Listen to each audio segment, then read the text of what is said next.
Good morning, ma'am. Good morning, sir. Excuse me. I want to introduce myself to you.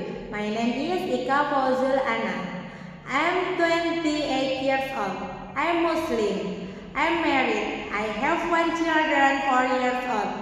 My weight is 68 kg. My height is 161 cm. My last education is senior high school and come from Lampung, Sumatra of Indonesia. I am not eat pork, but I can cook pork. I am not afraid of cat and dog. I have experience working before in Jakarta 2 years. My job is housekeeping, cooking, ironing, washing, wash car, take care baby newborn, take care children 6 years old, and take care grandma 83 years old.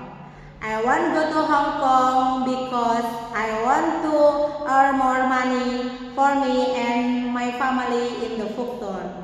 I promise to be obedient, honest, hardworking, and finish my contract for 2 years or more in Hong Kong. Thank you, ma'am. Thank you, sir. See you in Hong Kong. Bye-bye.